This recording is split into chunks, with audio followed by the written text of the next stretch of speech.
जहाँ पे आप साधना करते हो वो एक ही स्थान होना चाहिए।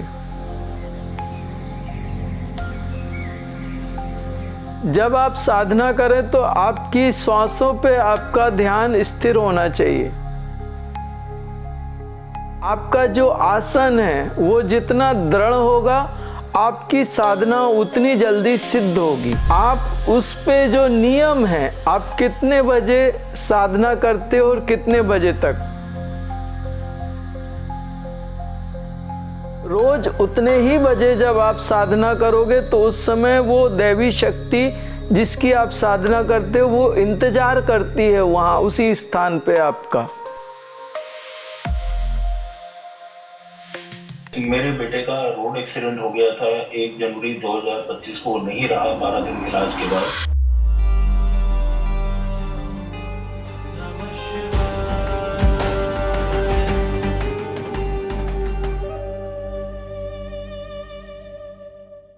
इनका अगला सवाल है, साधक की ब्रह्म मुहूर्त में दिनचर्या कैसी होनी चाहिए?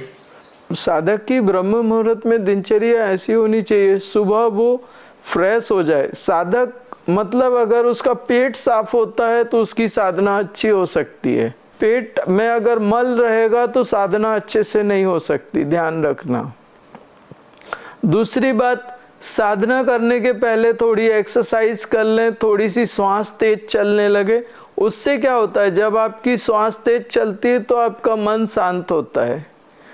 तीसरी चीज, जहां पे आप साधना करते हो वो एक ही स्थान होना चाहिए। चौथी चीज, जब आप साधना करें तो आपकी श्वासों पे आपका ध्यान स्थिर होना चाहिए। पांचवी चीज, आपका जो आसन है वो जितना दृढ़ होगा आपकी साधना उतनी जल्दी सिद्ध होगी। छठी चीज, आप उस पे जो नियम है, आप कितने बजे साधना करते हो और कितने बजे तक, रोज उतने ही बजे जब आप साधना करोगे तो उस समय वो दैवी शक्ति जिसकी आप साधना करते हो वो इंतजार करती है वहां उसी स्थान पे आपका। ये कुछ चीजें हैं। इसके बाद में साधक का खाना जितना सात्विक होता है, साधक का मन उतना शांत होता है, और साधक का मन जितना शांत होता है उसकी साधना उतने जल्दी सिद्ध होती है।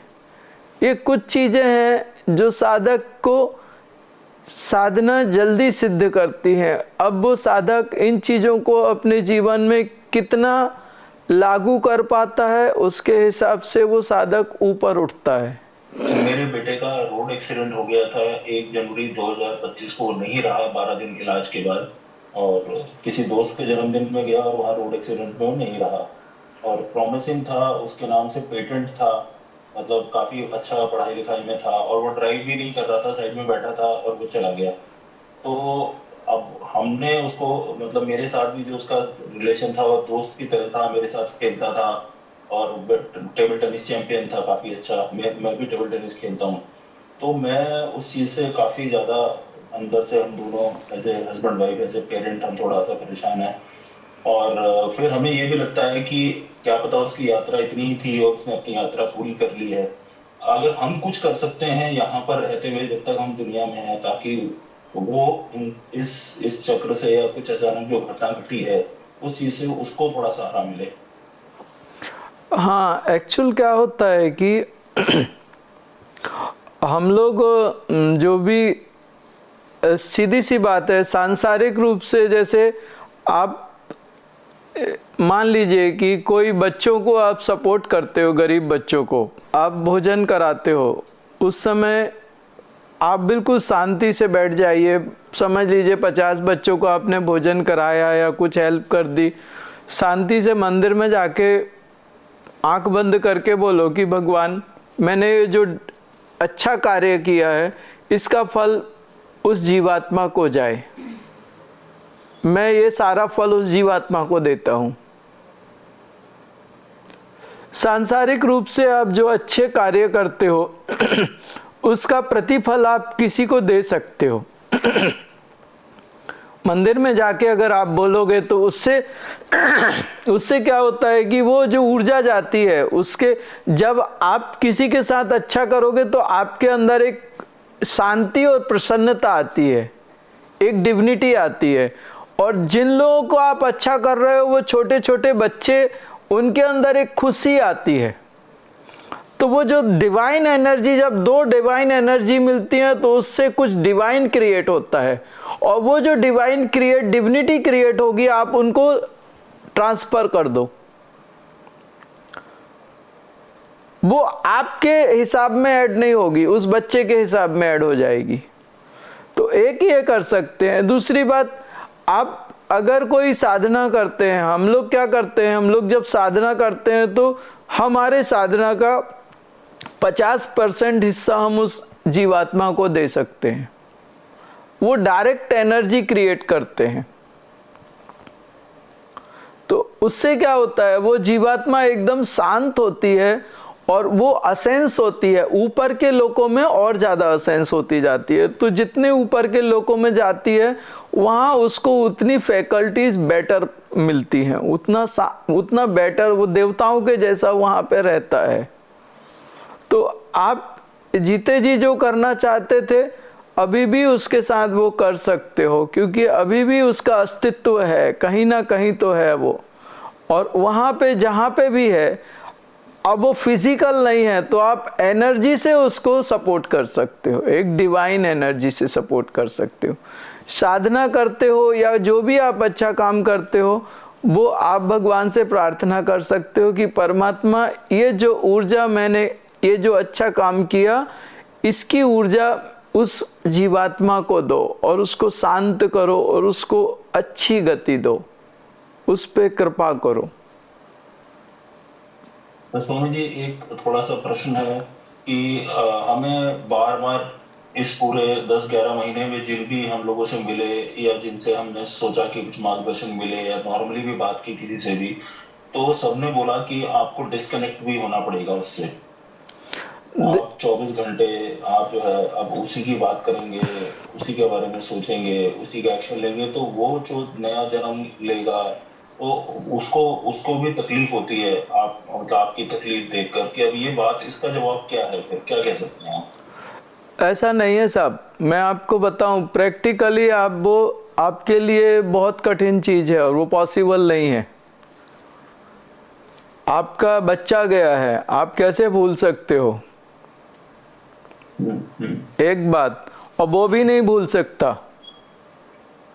झटका तो उसको भी लगा है, क्योंकि कोई एक 50 साल का बंदा हो या 60 साल का बंदा हो या किसी को कैंसर हो गया हो तो वो अपने आप को तैयार करता है कि अब कैंसर हो गया, अब तो जाना पड़ेगा।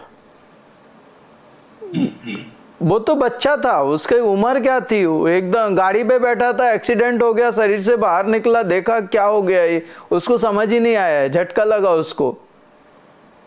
शरीर के बाहर खड़ा होकर देख रहा है, उसका शरीर इधर है वो उधर है, उसको समझ ही नहीं आया और उसके लिए वो तैयार नहीं था आज। लेकिन एक सपोर्टिंग सिस्टम ये है कि वो जब भी जन्म लेगा, अगर आपके साथ उसका अटैचमेंट है तो आपकी फैमिली के आसपास ही वो कहीं जन्म लेगा। उसको इतना अधिकार परमात्मा देता है कि उसको अपना मदर फादर चूज करने का अधिकार उसको देता है, वो प्रकृति उसको देती है। तो वो आपके परिवार के आसपास देखेगा कहाँ पे उसको मिलता है, वहाँ पे वो जन्म ले लेगा। और वो आप लोगों के साथ में वो जन्म के बाद में भी उसका और आपका अटैचमेंट अलग से आएगा। आपको लगेगा, आप उसको देख के अलग अटैच कर पाओ, आपको अटैचमेंट फील होगा और वो भी आपकी तरफ भागेगा। उसको नहीं मालूम होगा कि क्यों, लेकिन उसके सबकॉन्शियस माइंड में वो रहेगा, पिछले जन्म की यादें। कॉन्शियस माइंड से उसको नहीं मालूम होगा। तो ये जो लोग बोलते हैं कि उसको, वो तो देखिए वो आप कैसे खत्म करोगे। लेकिन अभी जो मैंने नहीं कर सकते, सवाल ही नहीं है। जो चीज हो ही नहीं सकती उसको सजेस्ट करने से क्या मतलब है। आप ठीक है, उसकी माँ पे क्या बीती होगी। आप तो फिर भी, हम जेंट्स हैं, हम लोग तो मैनेज कर लेंगे थोड़ा, एक बार हम लोग कठोर होते हैं थोड़े। तो माँ तो उसके तो कलेजे का टुकड़ा गया है, कैसे आप बोलोगे कि भूल जाओ, नहीं भूल सकते। हाँ, लेकिन इतना जरूर कर सकते हैं कि हम कुछ ऐसा करें कि वो रिलैक्स हो जाए, वो जीवात्मा शांत हो जाए और वो शांत होके आगे गति करे। हमारे यहाँ, हम लोग सिद्धों के यहाँ पे एक असेंशन क्रिया होती है, असेंशन प्रोसेस होती है। हम लोग किसी भी जीवात्मा को असेंस करते हैं, आगे ऊपर असेंस कर देते हैं। सिद्धों में ये होता है, सिद्ध मार्ग की ये पुरानी प्रथा है। तो इसमें कोई बड़ी बात नहीं है, और इसमें आप लोग इसको, ये जीवात्मा है तो ऊर्जा से ही उसको व्यवस्थित कर सकते हैं, और वो उसमें कोई नहीं है। आप कभी भी आप चाहें तो हमारे यहाँ पितृपक्ष अमावस्या को हवन होता है और असेंशन सेशन होता है, वो भी कर सकते हैं। और हमारे यहाँ जो साधक होते हैं, साधना करते हैं, तो उसमें हम लोग एक असेंशन साधना करवाते हैं उनसे लेवल 3 में। तो वो अपने पितरों को या जो शरीर छोड़ चुके हैं उनके लिए वो साधना करते हैं, और उनके जो एंसेस्टर्स हैं वो शांत होते हैं और आगे गति करते हैं। तो ये भी तरीका है एक हमारे सिद्ध मार्ग का। तो ऐसे सारे तरीके हैं और ऐसा कुछ नहीं है। भगवान उसकी आत्मा को शांति दे और परमात्मा कृपा करे। नमः शिवाय। अगला सवाल है कन्नड़ कुलकर्णी जी का। इन्हें भैरव उपासना के बारे में मार्गदर्शन चाहिए। भैरव उपासना में मार्गदर्शन नहीं मिलता कुलकर्णी साहब। भैरव तो उसकी जो उग्रता है वो संभालने के लिए गुरु सिर पे बैठना चाहिए। भैरव है वो, गुरु ऐसा होना चाहिए कि जब भैरव आए तो वो शांत हो जाए, नहीं तो भैरव वाट लगा देता है साधक की, फोड़ डालता है साधक को। भैरव बोलना आसान है, लेकिन जब भैरव आता है तो उग्र है वो, रुद्र है वो। साधक में उतनी क्षमता साधक में अपने से नहीं आ सकती। जब कोई सिद्ध उसको वरदहस्त रखता है तभी वो साधक भैरव की साधना कर सकता है। ऐसे मत करना, बहुत तकलीफ हो जाएगी। इसमें परामर्श नहीं चलता है, इसमें गुरु की सामर्थ्य चलती है, गुरु की कृपा चलती है, तब साधक सुरक्षित रहता है और जीवित रहता है। भैरव हम लोगों में क्या होता है, साम मार्गी साधना होती है और वाम मार्गी साधना होती है। भैरव वाम मार्ग का है और उग्र है, रुद्र है। और वाम मार्गी की साधनाएं अगर जरा भी गलत हो गई तो साधक की जिंदगी खतरे में आ जाती है। इसलिए इसमें परामर्श मत मांगना, इसमें कृपा मांगना, और कृपा उसी से मांगना जिस पे तुम समर्पित। कोई ऐसी टुकड़े टुकड़े में कृपा नहीं चलती भैरव की। और दूसरी बात, भैरव की साधना करने के लिए सबसे पहले अपने आप को तैयार करना पड़ता है, क्योंकि जब वो एनर्जी आती है तो वो एनर्जी हमारे शरीर में जब एक्टिवेट होगी तो हमारी बॉडी की फ्रिक्वेंसी अलग है और भैरव की फ्रिक्वेंसी एकदम अलग है। उस समय शरीर इतना भयानक टूटता है ना, इतना खतरनाक पीड़ा होती है कि अगर साधक की फ्रिक्वेंसी मैच ना हो तो अनर्थ हो जाता है। तो उसके लिए धीरे धीरे हमारी बॉडी की फ्रिक्वेंसी बढ़ानी पड़ती है, ताकि जब वो घटना घटित हो तब हम उसको मैनेज कर सकें, एडजस्ट हो सके भैरव, नहीं तो खतरनाक हो जाएगा। और भैरव भी बहुत सारे होते हैं, तो भैरव आपको कौन सा चाहिए और क्यों चाहिए, वो भैरव अलग अलग भैरव होते हैं। तो ये सब चीजें। हाँ भाई जी, मेरा एक सवाल था कि आप जब तक मैं आप तक नहीं पहुंचता, आपके शिविर में नहीं पहुंचता, तब तक हमें क्या करना चाहिए भैया जी? मतलब मैं कुछ करना चाहता, दुर्गा सप्तशती, भैरव जी की साधना, दुर्गा सप्तशती। मेरे पास भी आओगे तो तुम्हें डायरेक्ट भैरव नहीं मिलेगा, पहले लेवल 1 2 3। हाँ 4 में तुम्हें भैरव, हमारे पास बहुत सारे भैरव तो हैं। और भैरव क्या होता है, हमारे साधकों के पास भी है, लेकिन वो क्या होता है कि जब भैरव की जरूरत होती है जिस काम में, उसमें बुलाते हैं, वो काम करता है, चला जाता है, खत्म बात। हमारे साधक भी बुलाते हैं, भैरव का इन्वोकेशन करते हैं। और जिस काम के लिए जो भैरव चाहिए मैं उनको बोलता हूं कि इस भैरव का ये है, तो वो साधना तुम्हें साधने की जरूरत नहीं है। वो हम जब मंत्र देंगे तो वो भैरव इमीडिएट आएगा, काम करेगा और जाएगा। उसका जो काम, जिस काम के लिए तुमने बुलाया है वो काम करके जाएगा। तुम्हें उसकी सिद्ध करने की जरूरत नहीं है भैरव को। हमने बोल दिया तो वो आएगा ही आएगा। लेकिन अगर तुम सिद्ध करने जाओगे तो शमशान में बैठना पड़ेगा फिर, और वो बहुत खतरनाक है, वो भयानक है वो। तो